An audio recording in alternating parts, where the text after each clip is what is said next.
Anda membaca bersama-sama nanti ayat 29 sampai 31. Saya akan bacakan terlebih dahulu ayat 19 sampai dengan 28, demikian firman Tuhan. Dan inilah kesaksian Yohanes ketika orang Yahudi dari Yerusalem mengutus beberapa imam dan orang-orang Lewi kepadanya untuk menanyakan dia, "Siapakah engkau?" Ia mengaku dan tidak berdusta, katanya, "Aku bukan Mesias." Lalu mereka bertanya kepadanya, "Kalau begitu siapakah engkau, Elia?" Dan dia menjawab, "Bukan." "Engkaukah nabi yang akan datang?" Dan dia menjawab, "Bukan." Maka kata mereka kepadanya, "Siapakah engkau? Sebab kami harus memberi jawab kepada mereka yang mengutus kami. Apa katamu tentang dirimu sendiri?" Jawabnya, "Akulah suara orang yang berseru-seru di padang gurun. Luruskanlah jalan Tuhan seperti yang telah dikatakan Nabi Yesaya." Dan di antara orang-orang yang diutus itu ada beberapa orang Farisi. Mereka bertanya kepadanya, katanya, "Mengapa engkau membaptis jikalau engkau bukan Mesias, bukan Elia dan bukan Nabi yang akan datang?" Yohanes menjawab mereka, katanya, "Aku membaptis dengan air. Tetapi di tengah-tengah kamu berdiri Dia yang kamu tidak kenal, yaitu Dia yang datang kemudian daripadaku. Membuka tali kasutnya pun aku tidak layak." Hal itu terjadi di Betania yang di seberang sungai Yordan, di mana Yohanes membaptis. Bersama-sama pada keesokan harinya, Yohanes melihat Yesus datang kepadanya. Dan dia berkata, "Lihatlah anak domba Allah yang menghapus dosa dunia. Dialah yang kumaksud ketika aku katakan, kemudian daripadaku akan datang seorang yang telah mendahului aku. Sebab dia telah ada sebelum aku. Dan aku sendiri pun mula-mula tidak mengenal dia. Tetapi untuk itulah aku datang dan membaptis dengan air, supaya ia dinyatakan kepada Israel." Silakan duduk jemaat sekalian, demikian jauh pembacaan firman Tuhan. Kita berada di dalam seri khotbah Come and See Jesus dari Injil Yohanes. Dan kita sampai, saudara, hari ini melihat identitas yang dinyatakan oleh Yohanes tentang Yesus yang berbeda dari minggu-minggu sebelumnya. Kita sudah melihat Yesus sebagai the reason for living, Yesus sebagai the light of the world, terang dunia. Yesus adalah firman yang menjadi daging. Dan hari ini kita akan melihat Yesus sebagai anak domba Allah. Dan kita melihat di dalam Alkitab kita, saudara, anak domba Allah adalah satu dari sekian banyak tema, mungkin sekitar ada 15 menurut Don Carson, yang menjadi benang merah dari seluruh Alkitab. Jadi Anda bisa melihat Alkitab dari benang merah tersebut dan mengerti, saudara, apa arti the whole Bible. Dan itu satu buku yang ajaib, 66 kitab, penulisnya berbeda-beda, ditulis di dalam satu rentang waktu yang begitu panjang, ribuan tahun. Tetapi temanya itu selalu sama. Selalu merujuk kepada satu pribadi, yaitu Yesus Kristus.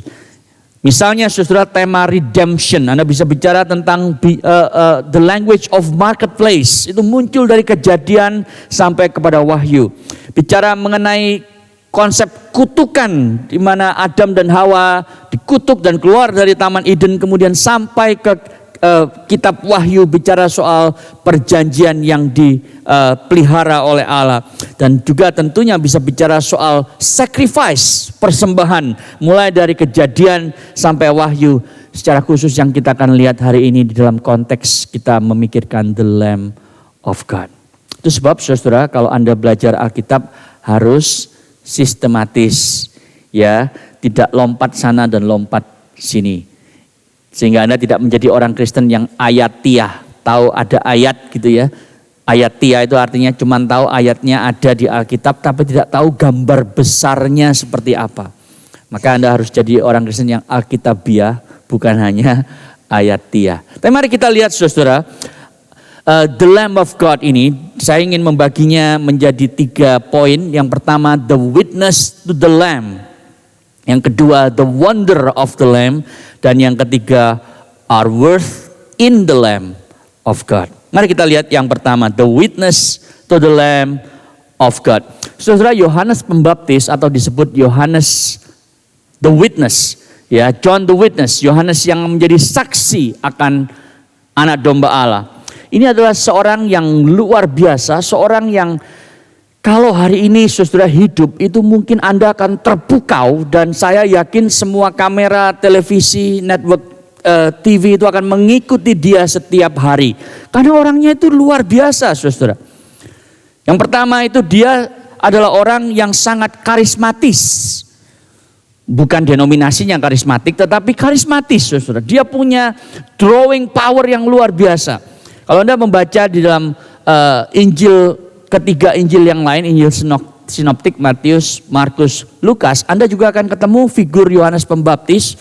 Dikatakan di sana bahwa sekumpulan orang besar dari Yerusalem, bahkan dari provinsi Judea, itu ikut Yohanes Pembaptis, mengakui dosa mereka dan mau dibaptis. Sehingga pengikutnya banyak, saudara. Kemana dia pergi ada orang yang berbondong-bondong mengikut dia. Karismanya besar. Bukan hanya itu, saudara, dia adalah orang yang sangat sederhana.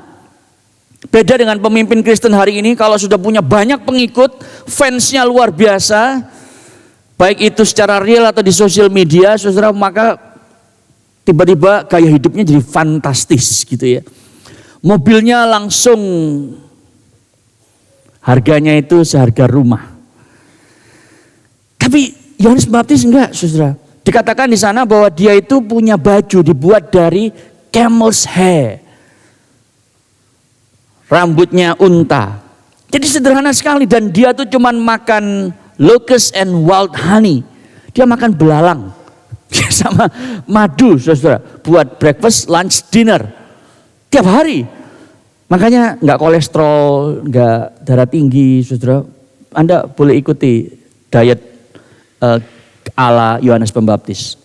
Lebih bagus dari keto diet dan segala macam diet yang lain. Hidupnya sangat sederhana, saudara. Dan karena dia itu hidup dengan self-authenticating, self-denying style itu, maka itu mengauthenticate pesan yang dia sampaikan. Dan bukan hanya itu, saudara, dia adalah pemimpin yang besar karena dia itu sangat berani, luar biasa. Tapi berbeda dengan pemimpin hari ini, saudara, beraninya sama orang kecil. Orang kecil itu dapat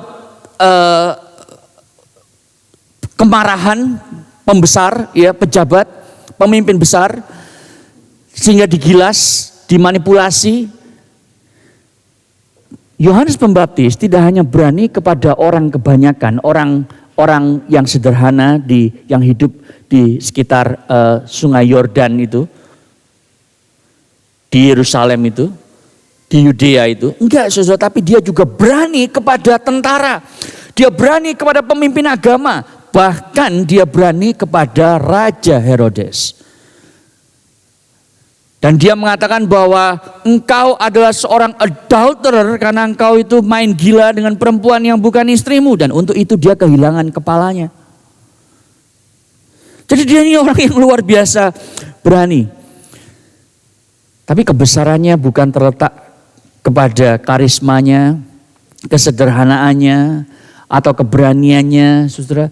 Tetapi menurut saya, karena setelah 20 tahun, saudara, saya belajar leadership dan mengajar leadership, melakukan research di bidang leadership, saudara. Yang unik sekali dari Yohanes Pembaptis yang jarang dibahas sebagai tokoh Alkitab yang mengajarkan leadership adalah kerendahan hatinya. Saudara, dia itu adalah seorang pemimpin besar, tetapi pada waktu Yesus datang, dia tahu diri, saudara. Dia langsung menghilang, mundur teratur, dan dia mengatakan, aku tidak layak. Saudara, tema besar hidupnya itu dicatat di Yohanes 3 ayat 30 yang kita akan lihat dengan lebih dalam beberapa bulan yang akan datang, God willing. Dia bilang begini, he must increase, I must decrease. Dia akan jadi besar, Yesus jadi besar, aku harus semakin kecil. Saudara, ada enggak pemimpin besar yang bisa bilang begitu? Yesus semakin besar, aku semakin kecil. Tapi yang terjadi hari ini, saudara, pemimpin Kristen di gereja, yang terjadi adalah pada waktu dia semakin besar, maka dia semakin membesarkan dirinya. Yesusnya semakin kecil. Di dalam khotbah yang 1 jam, 40 menit bicara soal dirinya, 20 menit soal Yesus. Itu pun kalau ada Yesus yang disebut. Yohanes Pembaptis beda, saudara. Tema hidupnya adalah he must increase, I must decrease. Itu sebabnya pada waktu dia ditanya, di interview oleh para pemimpin agama yang mengutus orang-orang Lewi untuk menginterview dia karena mereka mulai terusik. Ini siapa ya? Ada orang yang punya ribuan pengikut atau minimal ratusan dan mungkin menjadi ancaman bagi kita yang sudah menjadi pemimpin agama puluhan tahun, tradisi yang diteruskan dari generasi ke generasi. Itu sebabnya mereka menginterview Yohanes dan lihat jawabannya begitu singkat, begitu padat. Ditanya, kamukah Kristus, are you the Christos, the Messiah? Dia bilang, I'm not the Christ. Kadang orang Yahudi itu, saudara ya, zaman dulu itu selalu menantikan 3 orang akan balik. The Messiah, Elia, kemudian Nabi yang seperti Musa. Lalu ketika dia ditanya, apakah kalau begitu kamu adalah Elia? Bukan. Saudara, Elia dinanti-nantikan. Karena dia memang tidak mati. Kalau Anda membaca 2 Raja-Raja, dia langsung diangkat ke surga di depan Elisa, saudara, naik chariot of fire. Jadi enggak mati dia dan mungkin akan kembali, saudara. Tapi Yohanes bilang, bukan. Aku bukan Elia. Meskipun mirip, saudara. Elia juga hidupnya sangat sederhana, bajunya itu dari kulit binatang, ya makannya juga dari makanan hal-hal yang dia ketemui di hutan. Apakah engkau nabi seperti Musa? Dia bilang enggak. Jadi dia bilang no, no, no. Makanya yang interview dia itu bingung. Masa kita pulang laporan, siapa jadi Yohanes itu? Dia bilang ini bukan, ini bukan, ini bukan. Jadi siapa? Iya, kami nggak nanya gitu kan, nggak mungkin dong. Makanya mereka nanya terus. Ya, kalau begitu siapakah kamu? Lalu dia bilang, saudara, dia memberikan identitas dirinya. Dia mengatakan, aku ini cuma suara. I'm just a voice. Aku ini cuma suara yang berseru-seru di padang gurun. Luruskan jalan bagi Tuhan. Saudara, zaman dulu ya kalau raja mau datang sama sih seperti sekarang, cuman beda aplikasi aja. Raja mau datang itu ya harus dikirim dulu orang-orang yang mendahului raja supaya untuk make sure tanahnya itu rata, nggak ada lubang, ya kan, nggak ada, dalam bahasa Jerman itu gelundukan gitu ya, supaya rajanya nggak kaget, saudara, waktu ngelewat dengan kereta kuda dan seterusnya. Jadi make sure semua jalannya itu rata, dipersiapkan supaya rajanya datang dengan elegan, tidak kaget apalagi jatuh sambil minum kopi di kereta terus jatuh gitu ya. Nah, saudara, si Yohanes Pembaptis mengatakan dia itu adalah orang yang menyiapkan jalan untuk Yesus datang. Itu sebabnya pada waktu dia menjawab seperti itu, saudara, dia itu sedang berkata kepada orang-orang yang mendengarkan dia pada waktu itu bahwa pelayanannya itu adalah mengingatkan mereka supaya tidak ada apapun dalam hidup mereka yang akan menghalangi mereka datang kepada Kristus. Dan bukankah itu seharusnya adalah menjadi job description semua kita yang melayani? Tugas Anda dan saya sebagai pelayan Kristus adalah seperti Yohanes Pembaptis, meluruskan jalan Tuhan. Maksudnya apa, saudara? Memberitahu orang supaya tidak ada halangan di dalam hati mereka, entah itu kebiasaan buruk, entah itu cara berpikir yang salah, konsep-konsep yang kacau, saudara, yang membuat mereka terhalang untuk datang kepada Kristus. Yohanes Pembaptis melihat tugas utamanya adalah itu, meluruskan jalan bagi Tuhan. Itu sebab dia berkata, bertobatlah. Itu yang dia lakukan, saudara. Aku hanyalah suara. Substansinya bukan aku. Aku cuma suara. Substansinya adalah Kristus. Aku cuma saksi. Subjeknya adalah Yesus. Itu yang dia sampaikan. Dan dia mengatakan Mesias sudah datang. Tanggalkan semua hal yang akan menghalangimu untuk menerima dia. Bertobatlah akan dosamu. Supaya dia bisa datang dalam hidupmu.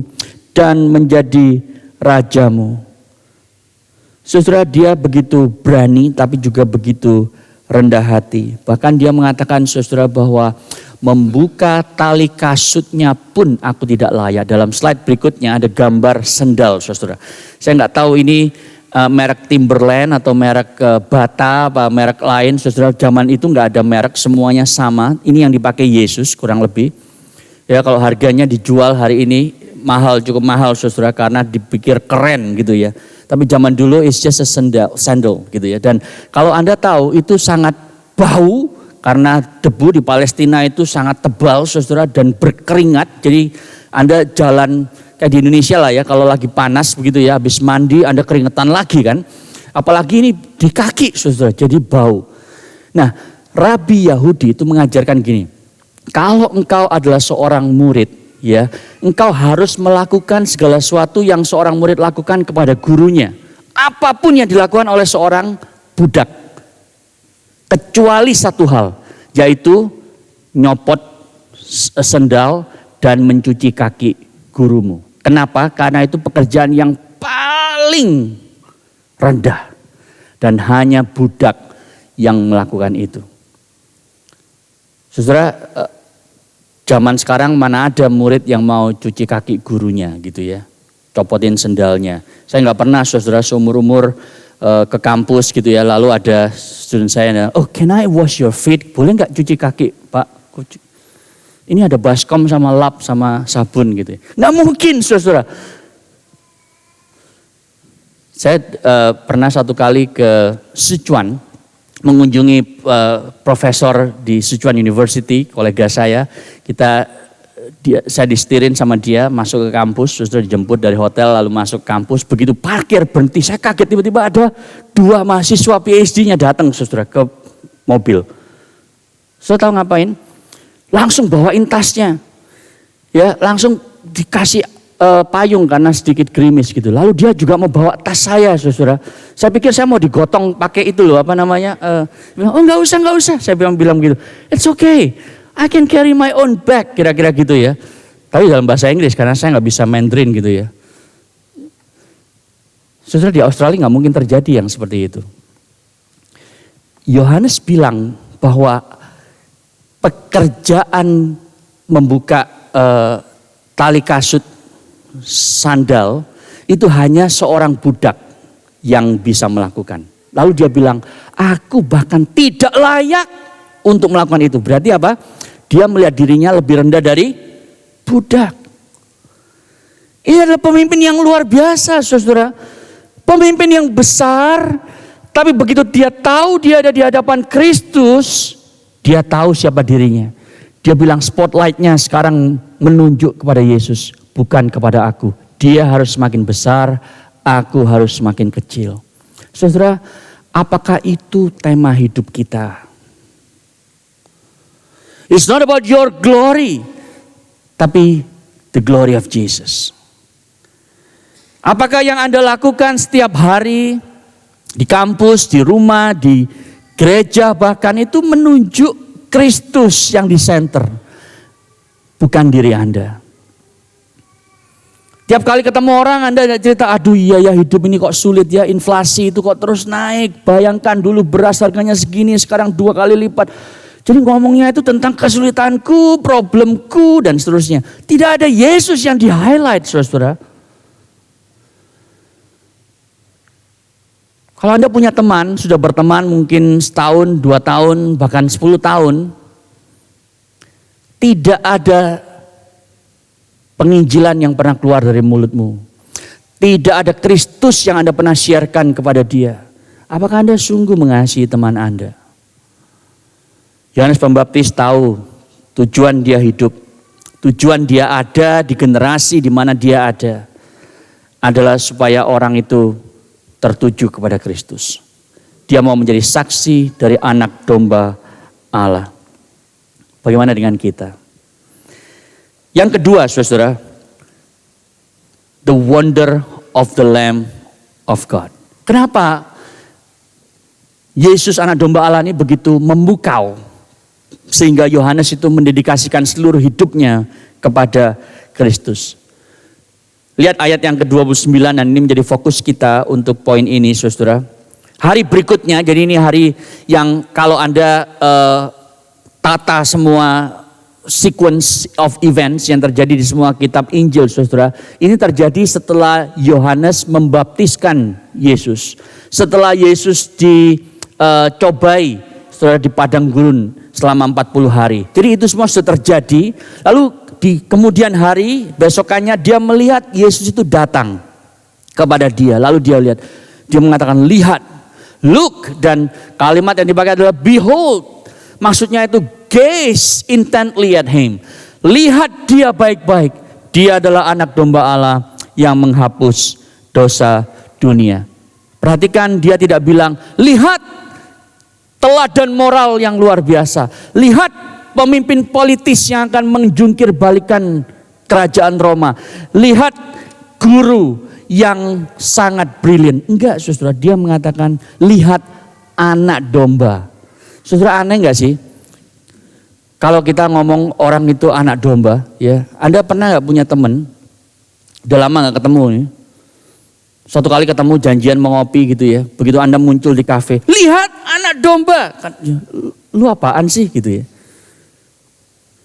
Aneh, saudara, menyebut seseorang a grown up man as a lamb gitu ya. Lamb itu kan the cute furry animal gitu ya, binatang yang lucu, mungil gitu, kita gemes ngelihatnya. Lalu dia bilang kepada Yesus, ini loh anak domba. Bagi kita aneh, entah saudara dengarnya aneh atau tidak. Tetapi orang yang mendengar pada waktu itu, pada waktu Yohanes menunjuk, behold, semua orang langsung noleh kan. Siapa sih yang ditunjuk gitu. Mereka ngerti, saudara, apa arti the Lamb of God. Karena selama berabad-abad, orang Israel itu setiap hari menyembelih domba 2 kali, di pagi hari dan di sore hari, untuk mereka mengingat peristiwa apa? Passover. Ketika malaikat Allah itu datang, kemudian seluruh anak sulung orang Mesir yang memperbudak mereka itu mati. Kecuali anak sulung orang Israel, karena apa? Di pintu rumah mereka dibubuhi darah anak domba. Nah sekarang Yohanes Pembaptis itu mengidentifikasi, ini loh binatang yang kamu persembahkan selama bertahun-tahun itu hanyalah simbol yang menunjuk kepada pribadi ini, Yesus. Itu yang Yohanes katakan.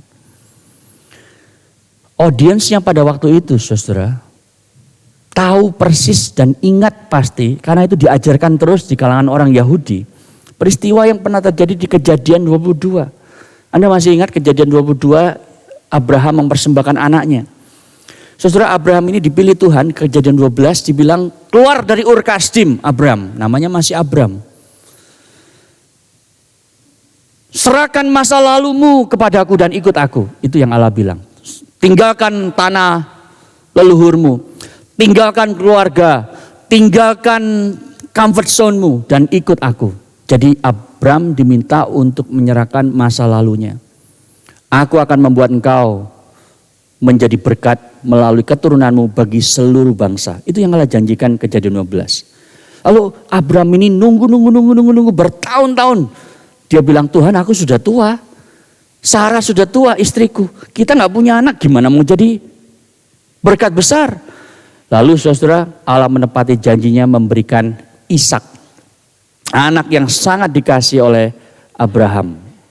Di Kejadian 22 ada sesuatu yang sangat shocking bagi Abraham. Karena Allah bilang, serahkan anakmu untuk dipersembahkan. Dengan kata lain Allah berkata, sekarang Abraham, kalau dulu engkau harus mempersembahkan masa lalumu, sekarang persembahkan masa depanmu. Dan percaya, ikut aku. Saudara, Abraham tidak berpikir 2 kali, dia berangkat dengan anaknya. Ini bukan child abuse, tapi orang Israel itu sadar satu hal, sadar betul saudara, bahwa setiap keluarga, setiap orang itu punya dosa yang besar kepada Tuhan. Dan harus ada orang yang membayar dosa itu. Tanpa ada penumpahan darah, tidak ada pengampunan dosa. Konsep itu sangat kuat melekat di kalangan orang Yahudi. Dan sekarang Tuhan meminta anak sulungnya, saudara, sama ketika anak sulung orang Mesir itu mati. Jadi Abraham tahu dia utang dosa. Dan sekarang Tuhan meminta anaknya untuk membayarnya. Itu sebab dia berangkat, saudara.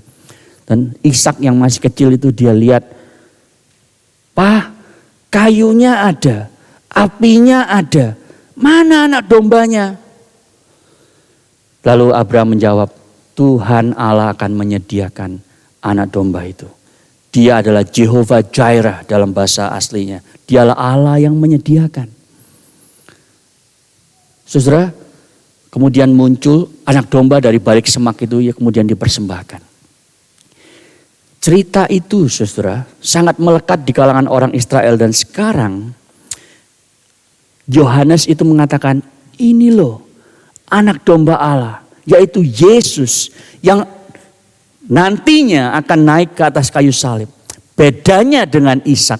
Kalau Ishak itu hanya dipersembahkan tapi tidak jadi mati, Allah membiarkan anaknya sungguh-sungguh mati sebagai korban penebusan dosa. Tetapi di dalam Yohanes pasal 1 ini kita melihat sekarang Yohanes memperjelas bahwa anak domba Allah itu adalah Yesus.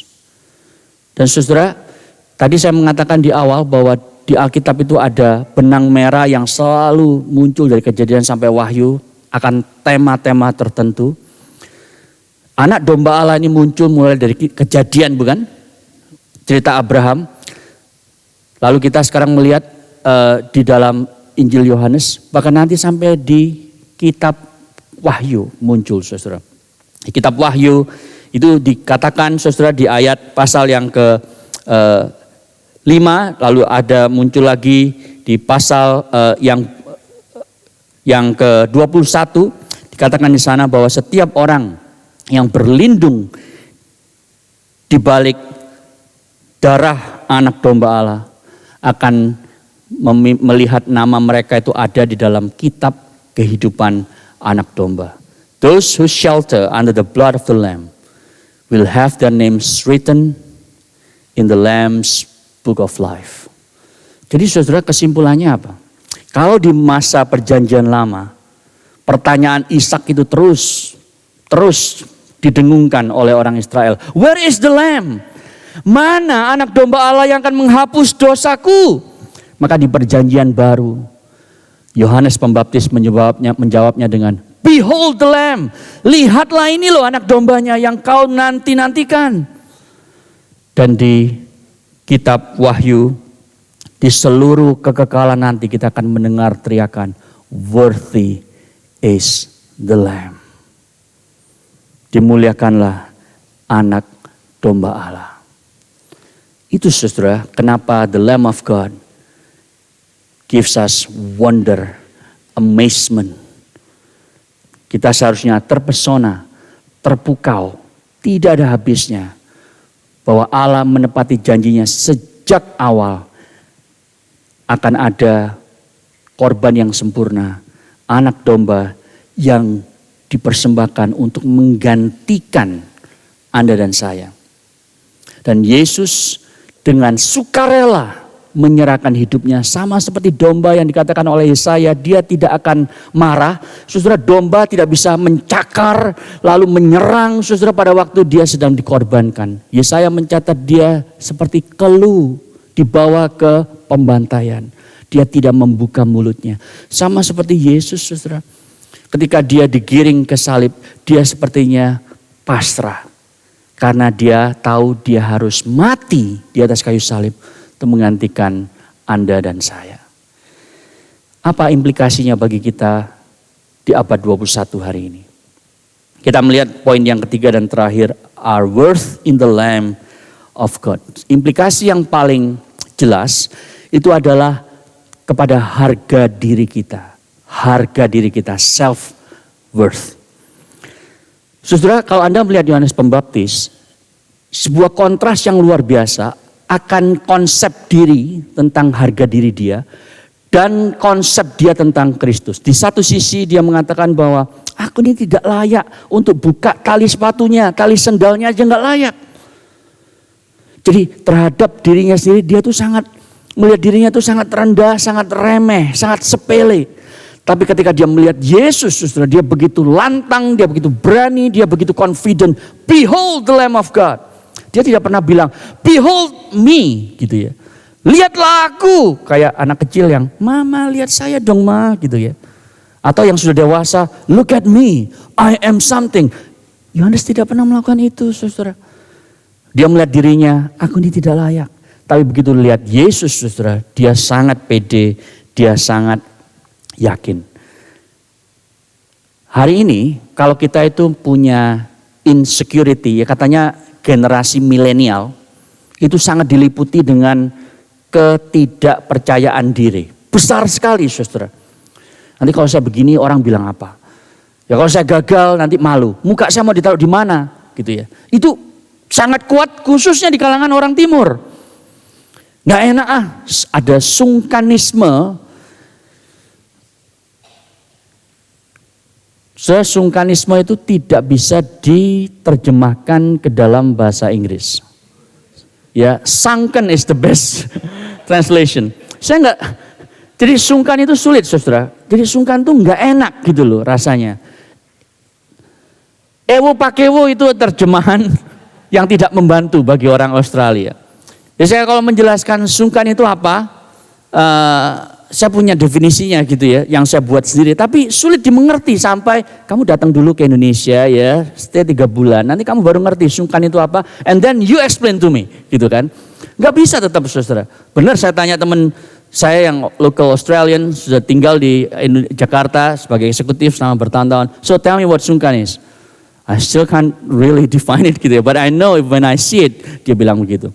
Jadi karena semua itu, saudara, kita itu diberitahu ya, supaya kita tidak insecure, kita tidak minder, kita harus percaya diri. Nah, contohnya adalah ini, saudara, kalimat-kalimat yang muncul dari buku-buku psikologi sekuler dan populer. Tunjukkan kepada dunia, tunjukkan kepada orang lain siapa dirimu. Jangan biarin orang itu ngomong sejelek-jelek begitu tentang kamu. Buktikan kamu mampu, buktikan kamu hebat. Gak usah peduliin orang lain. Kalau kamu ingin perform, belajar baik-baik, studi baik-baik, kerja baik-baik, jangan lakukan buat orang lain, buat bosmu, buat orang tuamu. Who cares about them? Do it for you and you alone. Dengan begitu tidak minder. Nah, saudara, masalahnya kalau kita orang Kristen ikut-ikutan seperti ini, saudara, maka kita akan berubah dari konsep harga diri rendah menjadi orang yang punya konsep harga diri tinggi. Tadinya minder, sekarang sombong. Tadinya orang itu kasihan, sekarang orang itu alergi terhadap Anda.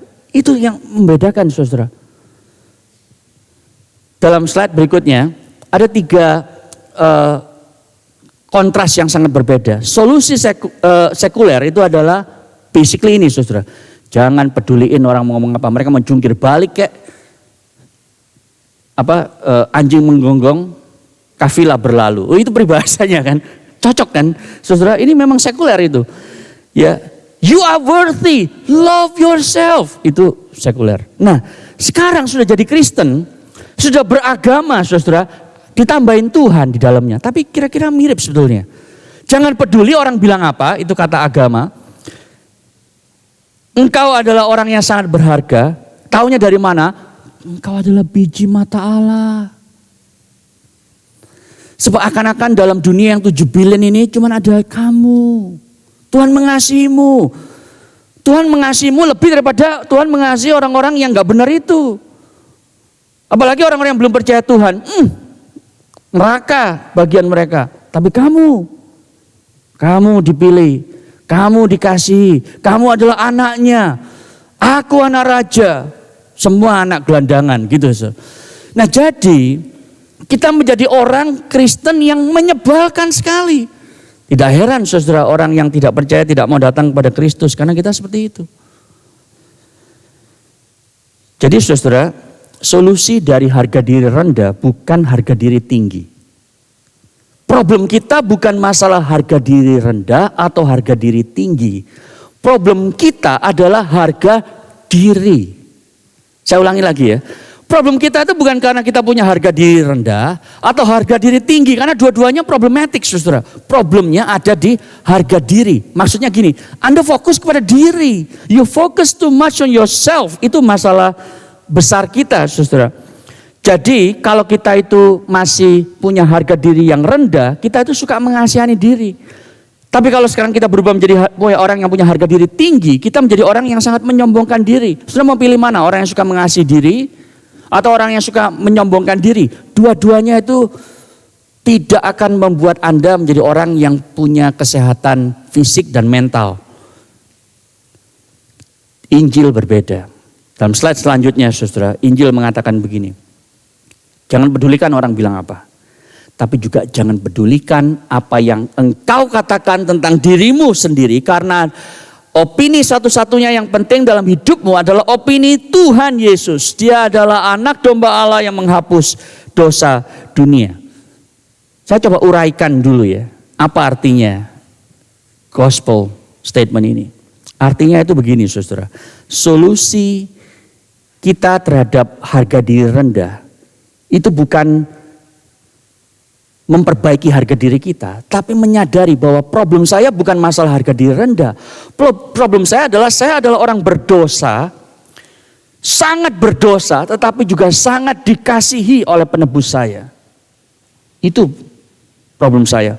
Problem saya bukan harga diri yang rendah, tetapi saya ini adalah orang yang pendosa besar dengan pikiran yang memberontak kepada Allah, dengan hati yang sangat licik, dengan mulut bibir yang tidak halal. Itu yang dialami oleh Yesaya. Itu sebabnya masalah kita yang terbesar adalah kemarahan Allah yang suci atas dosa kita, bukan harga diri rendah. Jadi yang kita perlukan itu bukan memiliki harga diri yang tinggi, yang kita perlukan adalah menatap, melihat kepada anak domba Allah. Yang kita perlukan adalah take shelter, berlindung di balik anak domba Allah dan kemudian ditransform 100% sehingga Yesus bisa direproduksi dalam diri kita. Saudara, kalau Anda mengerti kebenaran ini akan memerdekakan Anda. Kebenaran ini akan memerdekakan Anda dari opini orang, pendapat orang, penghakiman orang akan diri Anda. Tapi sekaligus kebenaran ini akan memerdekakan dari opini Anda terhadap diri Anda sendiri. Karena sekarang yang penting adalah apa yang Allah pikirkan tentang dirimu. Dan apa yang Allah pikirkan? Dia sangat mengasihimu. Saudara, kalau Anda punya teman, ya, dan teman itu tahu yang sejelek-jeleknya tentang dirimu, lalu dia tidak mengasihimu, karena sekarang dia tahu apa yang jelek-jelek dalam dirimu, saudara pasti bilang, wah lu mah bukan teman yang sejati. Sahabat itu meskipun tahu kebobrokan gue, tetap mengasihi gue. Nah itu sahabat gitu kan. Tetapi seringkali teman kita tidak seperti itu, saudara. Baru tahu, oh lu kayak begitu ya, udah deh. Disassociate, ya, detach. Nanti saya yang ikut-ikutan kena getahnya. Yesus, saudara, dia tahu yang paling bobrok di dalam hatimu. Tapi dia tetap menjadi orang yang paling mengasihimu. Amin. Itu yang dikatakan oleh A.W. Tozer. Jesus knows the worst about you, and yet he's the one who loves you the most. Itu sebabnya ketika Yohanes itu melihat kepada Yesus setiap kali, saudara, dia menjadi orang yang tidak lagi dipusingkan dengan pendapat orang lain tentang dirinya, pendapat dirinya tentang dirinya. Dan itu sebabnya kebenaran itu memerdekakan dia untuk menjadi orang yang sangat berani tapi juga sangat rendah hati. Yang sangat full of conviction tapi tidak menjadi orang yang full of himself. Saudara, itu yang membuat orang Kristen seharusnya menjadi daya tarik dunia. Kok ada ya orang yang sukses besar, begitu berani, begitu vokal dan radikal tapi juga humble. Tapi tidak menganggap dirinya itu seorang yang hebat. Saudara, hari ini saya ingin mengundang Anda untuk berespon kepada Yesus. Kalau Anda bukan orang percaya, bolehkah saya mengajak Anda untuk datang kepada Dia? Untuk pertama kalinya pagi hari ini. Bertanyalah kepada orang-orang di gereja kalau Anda masih memiliki banyak pertanyaan tentang siapa Yesus itu dan kenapa saya tidak memiliki relasi dengan Dia secara pribadi. Sampai ke satu titik di mana Anda juga bisa berlindung di balik darah anak domba dan diselamatkan dari dosa dosa Anda. Dengan demikian Anda tidak lagi selalu melihat kepada diri Anda sendiri. Nanti saya begini, orang bilang gimana. Aku sendiri tidak merasa pede kalau saya melakukan itu. Tidak, saudara. Karena seperti yang dikatakan oleh Robert Murray McCheyne, seorang hamba Tuhan, dia bilang gini, for every look at yourself, you have to take 10 looks at Christ. Setiap kali, satu kali memandang pada dirinya sendiri, pandanglah 10 kali kepada Yesus Kristus. Bagi Anda yang sudah Kristen, mari kita bersuka cita hari ini. Karena firman Tuhan mengingatkan kita bahwa the Lamb of God, anak domba Allah itu telah dikorbankan menggantikan kita. Kalau tidak, saudara, opsi, satu-satunya opsi bagi kita adalah Anda berdosa, saya berdosa, kita harus bayar dosa kita sendiri. Bisa nggak? Bisa. Gimana caranya? Ke neraka. Bayar dosa di sana. That's the only other option, saudara. Tetapi Yesus, anak domba Allah itu sudah dipersembahkan, disembelih untuk kita. Dan kita bersuka cita hari ini. Untuk kebaikan, kemurahan yang kita tidak layak terima itu. Dan yang kedua, bagi Anda yang sudah Kristen, mari kita seperti Rasul Yohanes, saudara. Yang tema hidupnya adalah dia semakin besar, aku semakin kecil. Mari saudara, kita menaruh spotlight hidup kita kepada Kristus. Dalam semua hal, dalam karir kita, Kristus semakin besar, aku semakin kecil. Di dalam studi kita, cara kita mendidik anak, dalam relasi kita dengan orang lain, Kristus semakin besar, aku semakin kecil. Sudah bisa seperti itu? Anda mungkin jadi orang yang lebih influential, lebih kaya, lebih terpandang, lebih naik statusnya. Pasti saudara, kita semua kan ingin lebih semua. Kalau Anda dibandingkan 10 tahun yang lalu, mungkin Anda itu lebih hari ini, lebih pinter, lebih canggih, lebih segalanya, saudara.